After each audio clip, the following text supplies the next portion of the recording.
Hello and welcome to another episode of Novice Chess with more coverage of a chess mentor lesson here on chess.com. So, yeah, the setup here looks a little bit different. I've cut off the title of this particular lesson to avoid any astute viewers getting unintentional hints that they don't want. So, okay. So, this comes from the famous game Brown versus, I think the pronunciation is Bisguier, U.S. Championship 1974.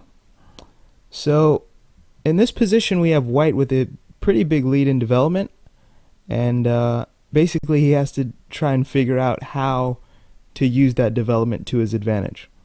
And that's the exercise we have in this lesson. Okay, so for those who don't know the format, I'm going to put a hint blocker here over this part of the video for those who don't want to see it, and otherwise I'll be showing hints, giving you guys time to think about it, and then showing the hints and then playing the move. Okay, here we go. So it's white to move.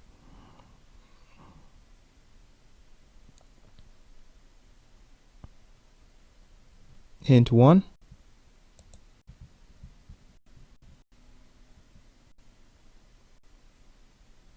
Hint 2.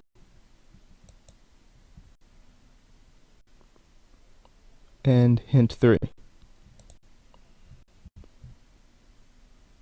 Okay, so the correct move here, bishop h6, exclam. This is pretty crazy.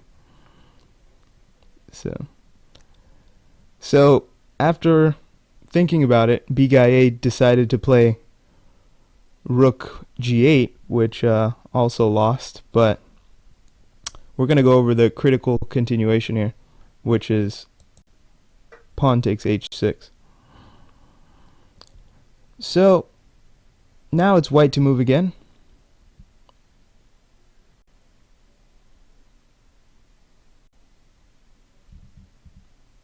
Okay. Hint 1.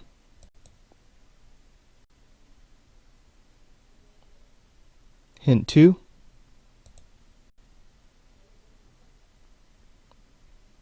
Hint 3. Okay, so the correct move is rook e5. We're forking the queen and bishop, forcing black to react. We're also preparing to double our rooks along the e-file and put pressure against this bishop here. Okay. So this is the only way black is able to get out of the attack, defend his bishop, and also lend defense to this bishop here on e7. So this queen is kind of doing a lot of work here. Okay, so white to move. Hint 1. Hint 2. Hint 3. So the correct move here, rook a to e1. So we're continuing our plan of doubling the rooks. There's a lot of pressure here. So, black plays bishop e6, basically trying to establish somewhat of a fortress here, trying to just consolidate his pieces into a defensive shell, and then maybe get castled, and then he's fine. So, white to move here.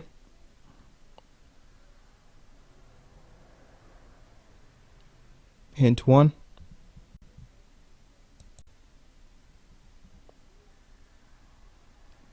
Hint 2.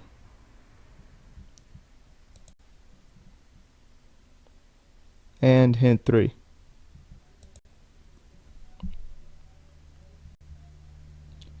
So the correct move here, d5.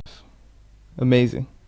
And now you probably start to see the brilliance of the sacrifice on h6, because now we're threatening obviously to just capture this bishop, but we're also unleashing this potential discovered attack on this undefended rook here. And this is kind of also a reminder to get your king castled. You want to you want to finish your development as quickly as possible. Black has obviously made some opening errors here. Okay, So d5. Black needs to react to this threat of capturing this bishop for free. Actually, rook captures is probably even more critical, but so c takes d5. Now it's white to move. Hint 1. Hint 2.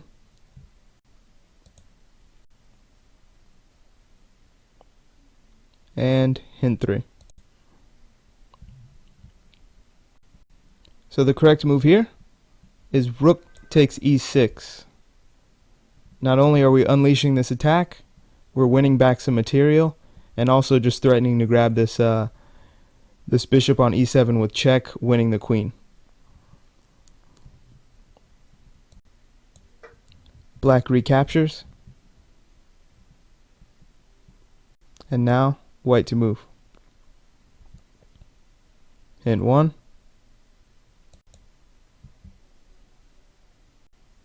Hint 2. And hint 3. Okay, so the correct follow-up here, queen takes h8 check, getting some material back.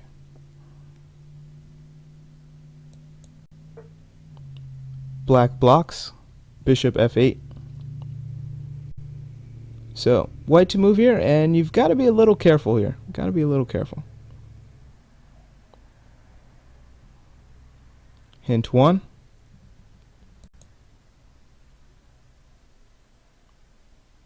Hint 2.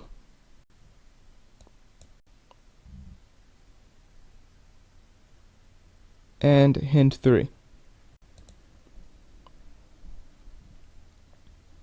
Okay, so the correct move here is queen f6.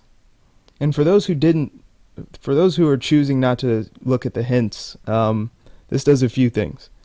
So not only does it prevent castling, which is probably one of the main things, or the main thing you want to prevent, it also stops black's idea of going queen g7, which would have forced a queen trade.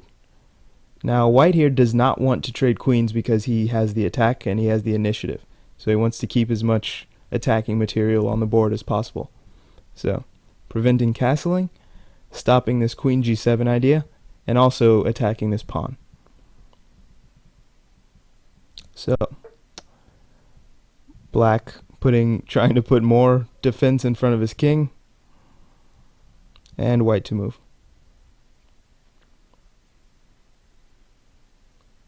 Hint 1.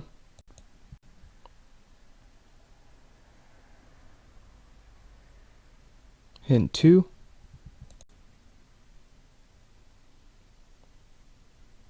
And hint 3.